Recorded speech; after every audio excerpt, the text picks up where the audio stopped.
मैं सबसे पहले अध्यक्ष जी आपको और आपके साथ साथ सभी चुने हुए सांसदों को मैं बधाई और शुभकामनाएं देना चाहता हूं। साथ ही साथ मैं सबसे पहले देश के उन सभी समझदार और ईमानदार मतदाताओं को धन्यवाद जिन्होंने लोकतंत्र को एक तंत्र बनाने से रोका।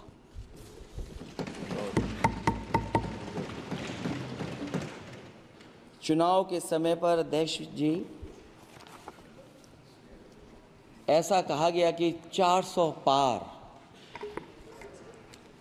मैं समझदार जनता को फिर एक बार धन्यवाद दूंगा और मैं कुछ कहना चाहता हूं कि आवाम ने तोड़ दिया हुकूमत का गुरूर, दरबार तो लगा है पड़ा गमगीन में बेनूर है पर। अध्यक्ष महोदय, दरबार तो लगा है पर बड़ा गमगीन बेनूर है और पहली बार ऐसा लग रहा है हारी हुई सरकार विराजमान है। जनता कह रही है चलने वाली नहीं सरकार। अध्यक्ष महोदय, जनता कह रही है चलने वाली नहीं, ये गिरने वाली सरकार है। और क्योंकि ऊपर से जुड़ा कोई तार नहीं, नीचे कोई आधार नहीं, अधर में जो है अटकी हुई वो तो कोई सरकार नहीं। अध्यक्ष महोदय, एक जीत और हुई है, एक जीत और अध्यक्ष महोदय हुई है। मैं जानता हूं सत्ता पक्ष बैठे वाले लोग समझ गए होंगे। अयोध्या की जीत भारत के परिपक्व मतदाता की लोकतांत्रिक समझ की जीत है और हम तो अध्यक्ष महोदय यही सुनते आए हैं, होए वही जो राम रची राखा, यह है उसका फैसला। अध्यक्ष महोदय, होई वही जो राम रची राखा,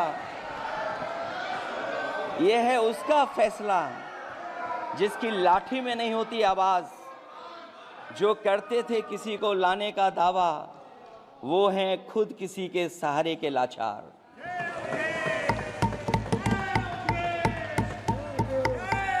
अध्यक्ष महोदय,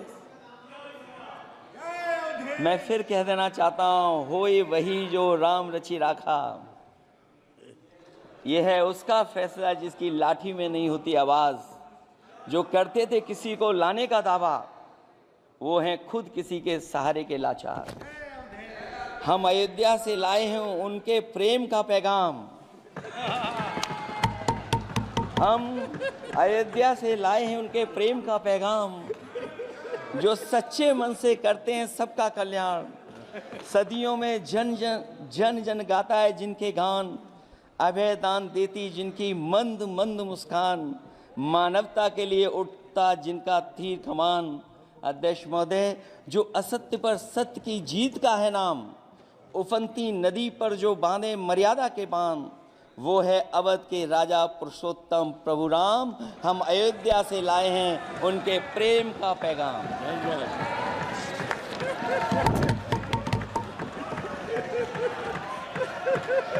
अध्यक्ष महोदय,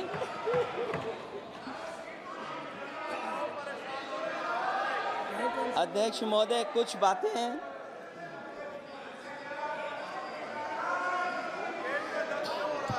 अध्यक्ष महोदय, कुछ बातें समय और काल से परे होती हैं,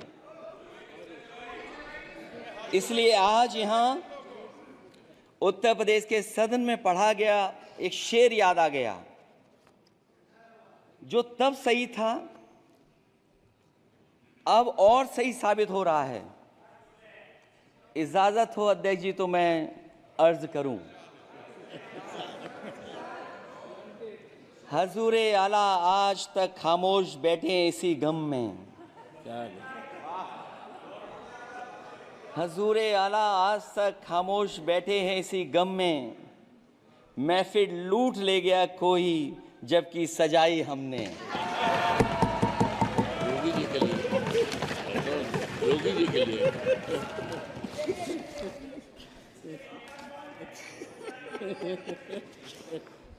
अध्यक्ष महोदय,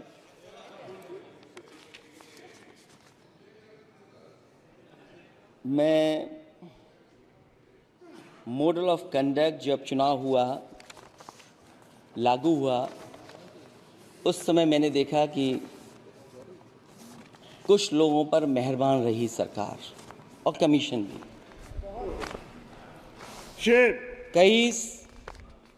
मैं बहुत डिटेल में नहीं जाना चाहता हूं अध्यक्ष महोदय, लेकिन कहीं ना कहीं प्रश्न उस संस्था पे भी लगा है, और अगर उस संस्था पर प्रश्न लगा है तो लगाने वाली सरकार की वजह से लगा है।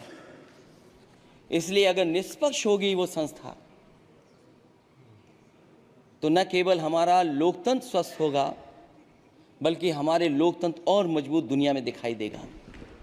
अध्यक्ष महोदय, ईवीएम पे मुझे कल भी भरोसा नहीं था, आज भी नहीं भरोसा। मैं 80 के 80 सीट जीत जाऊं तब भी नहीं भरोसा। और मैंने अपने चुनाव में कहा था अध्यक्ष महोदय कि ईवीएम से जीत करके ईवीएम हटाने का काम करेंगे। न ईवीएम का मुद्दा मरा है, न जाएगा खत्म। जब तक ईवीएम नहीं हटेगी हम समाजवादी लोग उस बात पर अड़ग रहेंगे। उत्तर प्रदेश अध्यक्ष महोदय वो प्रदेश है जिसने सरकार बीजेपी की बनवाई, एक बार नहीं 2 बार बनवाई, और उसी उत्तर प्रदेश के साथ कितना बड़ा भेदभाव, उत्तर प्रदेश के साथ बड़ा भेदभाव। मुझे याद है वो दिन जब प्रधानमंत्री जी एयरफोर्स के सबसे भारी वाहन हवाई जहाज से उतरे थे सड़क पर। वो अलग बात है कि उस प्रदेश के मुख्यमंत्री उनके साथ नहीं बैठ पाए थे, लेकिन वो एक्सप्रेस वे जो बना था और आज भी जो उत्तर प्रदेश में बन रहे हैं वो उत्तर प्रदेश के बजट से बन रहे हैं। लेकिन दिल्ली की तरफ से कोई एक्सप्रेस वे अभी नहीं दिया गया है। न केवल इंफ्रास्ट्रक्चर में भेदभाव हुआ है, बल्कि हमें याद है कि प्रधानमंत्री जी ने बड़े पैमाने पे गांव गोद लिए थे। और सोचिए, अगर देश के प्रधान सांसद अगर किसी गांव को गोद ले लें और उस गांव की तस्वीर न बदले तो शायद मैं नहीं समझता हूं कि किसी गांव की तस्वीर 10 साल में बदली होगी। मुझे वो गांव जिसको उन्होंने गोद लिया, जो प्रधानमंत्री जी की आदर्श योजना थी उसके तहत जो गोद लिया गया था गांव, वो 5 वर्ष पहले खूब शोर हुआ था कि बनारस शहर की तरह डोमरी में चमचमाने लगे गया एक गांव। हकीकत में कुछ नहीं हुआ। उसकी दुर्दशा वैसी की वैसी है, जैसे था गांव वैसे ही का वैसा है। टूटी सड़कें, कच्ची पगडंडियां, उखड़े और टूटे हुए ईंट के खंजे, बदहाल हैंडपंप, पावरलूम और पंखे के जाली के कारखाने को आखिर कब तक रफ्तार मिलेगी जो उस गांव में काम होता था, लोग करते थे। खाली पड़े रसोई गैस के सिलेंडर, अंधाधुंध बिजली कटौती के बीच इस गांव के लोगों को हर सुबह मजदूरी की कभी ना खत्म होने वाली तलाश आखिर कब पूरी होगी। तो सोचिए, एक गांव की तस्वीर ये है। जो गांव कभी गोद लिया गया था उस गांव की भी तस्वीर नहीं सुधर पाई है। जो भाजपा के स्मार्ट सिटी के झूठे सपने में गांव के लिए कोई जगह नहीं है। अपने गांव गोद लेने की जो बात कही थी, क्या वो भी जुमला था अध्यक्ष जी? पता नहीं जिस गांव को गोद लिया था उसका नाम भी किसी को याद है कि नहीं। मैं नाम पूछ करके किसी को शर्मिंदा नहीं करूंगा, क्योंकि अगर नाम याद है तो ये तो और भी बुरी बात है कि अपने नाम याद रखने के बावजूद भी कुछ नहीं किया। जिसे गोद लिया जाता है उसे अनाथ बनाकर छोड़ देना अच्छी बात नहीं है। और अगर तस्वीर अध्यक्ष महोदय बदली हो 10 साल में उन तमाम गोद लिए हुए गांवों की, तो मैं सत्ता पक्ष के लोगों से कहूंगा जरूर इस सदन में बात रखें, जरूर बताएं आप। जो बात कभी अध्यक्ष महोदय कास्ट सेंसस की उठी थी, हम उस कास्ट सेंसस के पक्ष में हैं कि बिना कास्ट सेंसस के सामाजिक न्याय संभव नहीं है, सबको हक दिला पाना मुश्किल है। अध्यक्ष महोदय, राष्ट्रपति जी के अभिभाषण में अग्निवीर को लेकर के जो चिंता विपक्ष की थी और देश के नौजवानों की थी, वो चिंता वैसी की वैसी बनी है। अध्यक्ष महोदय, मैं ये कहना चाहता हूँ, मैं खुद मिलिट्री स्कूल से पढ़ा हूँ, मेरे साथ के बहुत बड़े पैमाने पे लोग फौज में हैं। मैंने समय समय पे जो मेरे साथ पढ़े जो सीनियर थे उनसे भी जानकारी हासिल की है, बड़े बड़े ऑफिसर से मैंने पूछा है, वो शायद आपको न बता पाएँ, लेकिन दबी जुबान में उन्होंने कहा है कि देश की सुरक्षा के साथ अग्निवीर जैसी व्यवस्था लागू करने से समझौता हो रहा है। अध्यक्ष महोदय, किसी भी देश की सबसे बड़ी प्राथमिकता अगर कोई है तो वो देश की सीमाओं की सुरक्षा है। अग्निवीर जैसी व्यवस्था से कभी संभव नहीं है। अध्यक्ष महोदय, हम अग्निवीर व्यवस्था को कभी स्वीकार नहीं कर सकते हैं। आज नहीं कल, कल नहीं बाद में, जब कभी भी सत्ता में इंडिया गठबंधन आएगा, अग्निवीर व्यवस्था हमेशा हमेशा के लिए खत्म हो जाएगी। अध्यक्ष महोदय, जिन्होंने कहा कि हम आय किसानों की दोगुनी कर देंगे, आज किसान पूरा देश का देख रहा है कि उसकी आय कहां दोगुनी हो गई।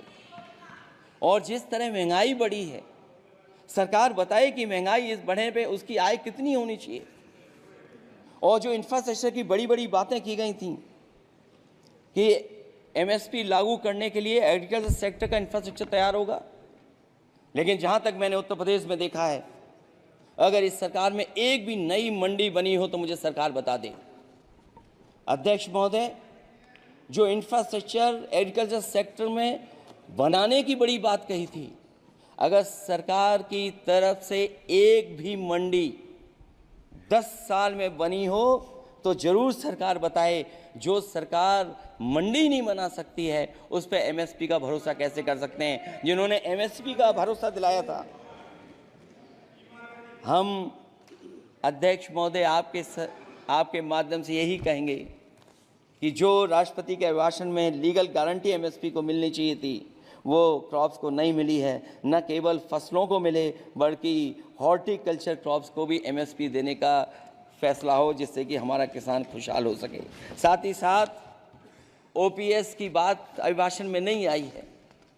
ओल्ड पेंशन स्कीम लागू हो, जिससे हमारे तमाम सरकारी कर्मचारियों का भविष्य बन सके।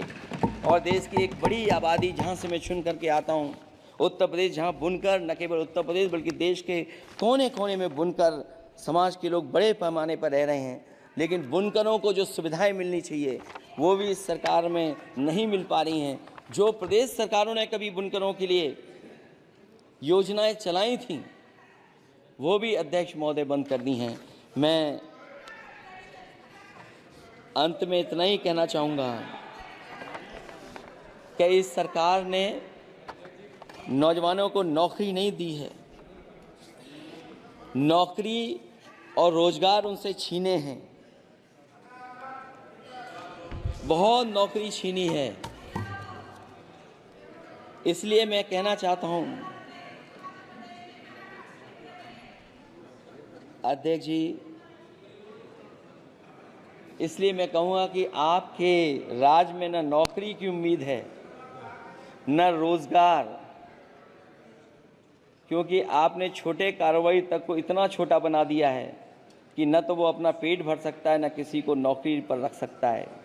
जो कुछ पद निकलते भी हैं तो उन पर लेटरल एंट्री के नाम से पिछले दरवाजे से कुछ खास संगी साथियों को रख लिया जाता है। आरक्षण का हक नॉट फाउंड सुटेबल के नाम पर हड़पा जा रहा है। और अध्यक्ष महोदय, आरक्षण के साथ इतनी खिलवाड़ किसी सरकार ने नहीं की होगी जितनी खिलवाड़ इस सरकार ने की है।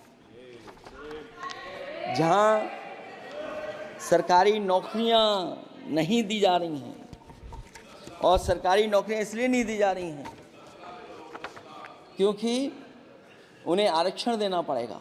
जिस प्रदेश से मैं आता हूं वहाँ सबसे बड़े पैमाने पे नौजवान बेरोजगार है, और पिछले 10 साल में जो पेपर उन्होंने लीक कराए हैं वो इसीलिए कराए हैं क्योंकि नौकरी ना देनी पड़े, और अगर नौकरी देनी पड़ेगी तो उन्हें आरक्षण भी देना पड़ेगा। ये जानबूझ करके सरकार नौकरी और आरक्षण के साथ खिलवाड़ कर रही है। मैं अध्यक्ष महोदय अंत में इतना ही कहना चाहता हूं, आशा है ये सरकार तब तक चलेगी तब तक उसके केंद्र में इस देश का हर एक गरीब, शोषित, वंचित, पीड़ित, पिछड़ा, दलित, अल्पसंख्यक, आदिवासी, महिला, युवा, छोटा कारोबारी, ईमानदार, नौकरी पेशा, आम आदमी और कर्मचारी अधिकारी, मजदूर और किसान होगा, ना कि धनवान होगा, और शासन के आधार पर संविधान होगा। वह जुमलों की जगह सच में महंगाई, बेरोजगारी, भ्रष्टाचार, गरीबी, भुखमरी, सांप्रदायिक हिंसा, दलित व महिला उत्पीड़न, सामाजिक अन्याय जैसे मूलभूत मुद्दों का समाधान होगा, और भोजन, बिजली, पानी, दवाई, पढ़ाई जैसी बुनियादी ज़रूरतों के लिए कागजी योजनाओं की जगह सच में इंतज़ाम होगा। मैं एक बार फिर उत्तर प्रदेश की समझदार जनता द्वारा सबसे बड़ी पार्टी चुने जाने के साथ साथ इंडिया गठबंधन समाजवादी पार्टी या कांग्रेस को सबसे ज़्यादा सीटें जिताई, उसके लिए मैं उत्तर प्रदेश की जनता का बहुत बहुत धन्यवाद और आभार भी प्रकट करूँगा। मुझे उम्मीद है कि अगली बार जब राष्ट्रपति जी का अभिभाषण हो वो सरकारी भाषण ना हो, सच्चाई के साथ सरकार अपनी बातें रखें। इन्हीं शब्दों के साथ अध्यक्ष महोदय मैं आपका बहुत बहुत धन्यवाद देता हूँ।